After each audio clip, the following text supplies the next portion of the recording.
Assalamualaikum warahmatullahi wabarakatuh. Anak-anakku kelas 9 yang saya cintai dan saya banggakan, alhamdulillah pada kesempatan kali ini ketemu lagi dengan Pak Rifki. Kali ini Pak Rifki akan melanjutkan materi kita, yaitu kali ini Pak Rifki akan membahas tentang perkembangbiakan pada hewan, khususnya yang menggunakan teknologi.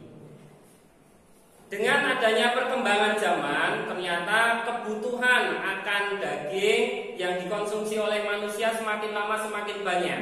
Oleh sebab itu manusia menggunakan teknologi yang maju agar menghasilkan hewan ternak keturunannya yang banyak, keturunan dengan unggul yang nanti bisa dikonsumsi oleh manusia. Oleh sebab itu pada kesempatan kali ini Pak Rifki akan menjelaskan tentang dua hal, yaitu yang pertama adalah tentang inseminasi buatan atau kawin suntik, dan yang kedua adalah tentang cloning hewan. Oke. Baik, yang pertama kali akan Pak Rifki jelaskan adalah tentang inseminasi buatan. Sebelum kita membahas inseminasi buatan, Pak Rifki akan menampilkan perkawinan alami yang dialami atau yang dilakukan oleh hewan. Dan hewan kali ini yang akan kita pelajari adalah hewan sapi.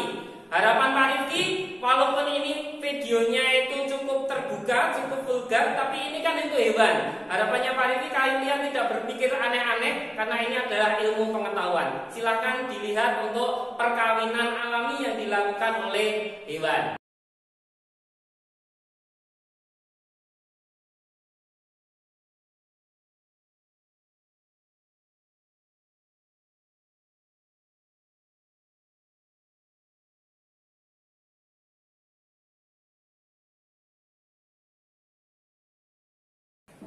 Pada perkawinan secara alami di atas, ternyata ditemukan banyak kesulitan yang dihadapi oleh peternak.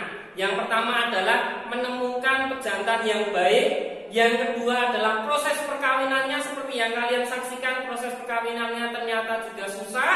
Dan yang ketiga adalah setelah perkawinan, kemungkinan untuk hamil pada sapi betina ternyata cukup rendah.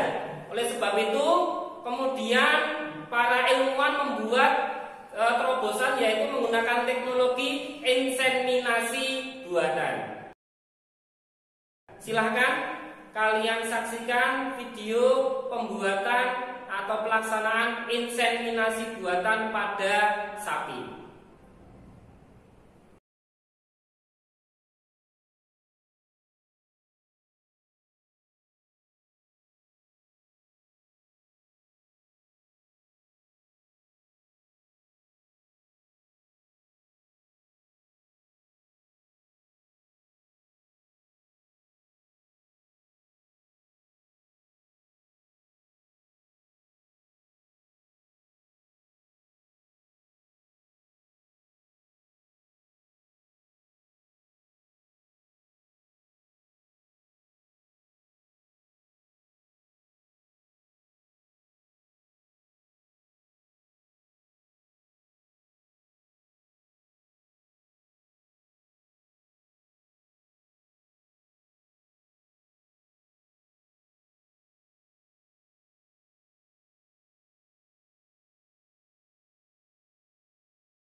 Nah, demikianlah proses inseminasi buatan atau kawin suntik yang dilakukan oleh manusia kepada sapi betina.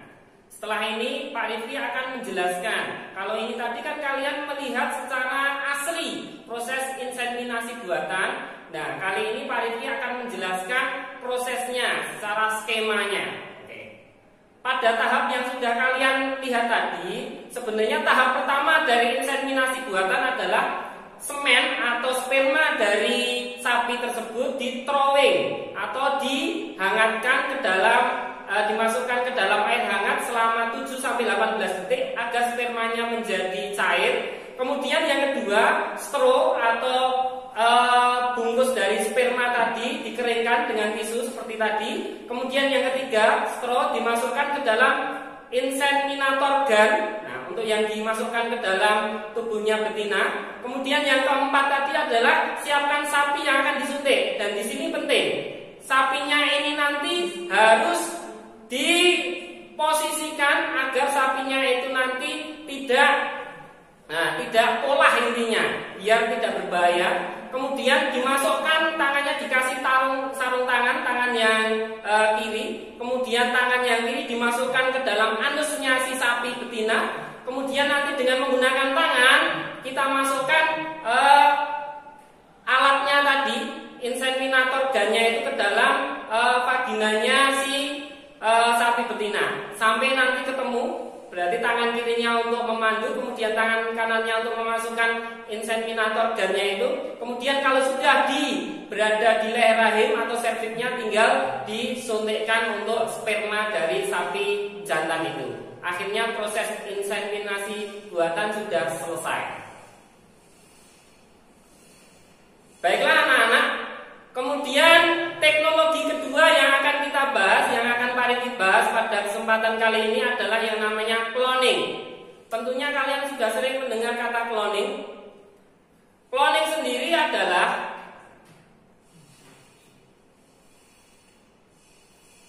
bisa kalian lihat, cloning itu adalah upaya untuk memproduksi sejumlah individu yang hasilnya secara genetik sama dengan induknya. Berarti seperti copy paste dari seekor induk. Nah, hasil dari sebuah cloning itu disebut dengan clone. Oke. Untuk membuat cloning seperti ini, walaupun ini cloning ini masih menjadi perdebatan, karena ini nanti kita akan menciptakan suatu individu baru tanpa adanya perkawinan. Contohnya saja ini di domba, ini ada domba yang berkepala hitam, ada domba yang bawah ini berkepala putih. Dua domba ini sama-sama keduanya adalah domba betina. Kemudian yang dari domba yang berkepala hitam ini diambil sel telurnya. Kemudian dari sel telur itu dengan cara di laboratorium kemudian dihilangkan dari inti dari sel telur itu sehingga menjadi sel telur yang intinya sudah hilang. Kemudian dari domba yang berkepala putih ini diambil sel tubuh atau sel somatisnya, kemudian diambil intinya saja. Inti dari sel somatis dari domba putih ini kemudian dimasukkan atau digabungkan ke dalam sel telur dari domba berkepala hitam tadi. Tentunya ini dengan di laboratorium dan dibantu dengan sengatan listrik. Akhirnya setelah sel telur tadi bergabung dengan inti dari sel somatis atau sel tubuh ini bergabung, akhirnya setelah bergabung sel ini ternyata menjadi semacam embrio, bisa membelah-membelah. Kemudian sel ini, embrio ini dimasukkan lagi ke dalam kandungan dari domba berkepala hitam. Setelah ini nanti dilahirkan, ternyata anaknya itu adalah sama persis dengan domba yang berkepala putih. Jadi yang namanya cloning ini kita itu mengopi atau membuat individu yang sama persis dengan hewan yang diambil sel tubuh atau sel somatisnya. Nah, untuk cloning ini memang sampai sekarang baru tahap kita uji coba yang sudah bisa di-cloning. Yang pertama itu adalah domba, kemudian juga pernah dibuat yang namanya cloningnya itu monyet, tikus juga pernah, kancil juga pernah, dan ada beberapa lagi yang sudah di-cloning oleh ilmuwan. Tetapi intinya sampai sekarang untuk manusia sudah mengalami banyak perdebatan karena bisa saja menghasilkan manusia atau mengopi manusia dari individu yang sama yang sejenis. Seumpama seorang perempuan dengan seorang perempuan akan bisa menghasilkan anak. Inilah yang namanya cloning. Harapannya untuk cloning ini kita bisa mengambil hikmahnya. Nah, dan juga untuk ilmu agama, ya ini kita karena ini untuk hewan, jadi tidak apa-apa untuk untuk menambah keilmuan kita. Tetapi untuk manusia ini melanggar norma, sehingga untuk manusia sampai sekarang cloning ini masih dilarang. Demikian teknologi perkembangbiakan pada hewan yang Pak Rifki sampaikan pada kesempatan kali ini. Yang pertama adalah inseminasi buatan atau kawin suntik yang tadi sudah diperagakan oleh sapi. Yang kedua adalah cloning atau mengkopi, membuat individu baru yang identik dengan induknya. Demikian apa yang bisa Pak Rifki sampaikan pada kesempatan kali ini. Semoga video ini bermanfaat dan harapannya kalian tidak berpikir aneh-aneh, karena ini semuanya adalah ilmu pengetahuan. Sampai jumpa di lain kesempatan. Pak Rifki akhiri. Assalamualaikum warahmatullahi wabarakatuh.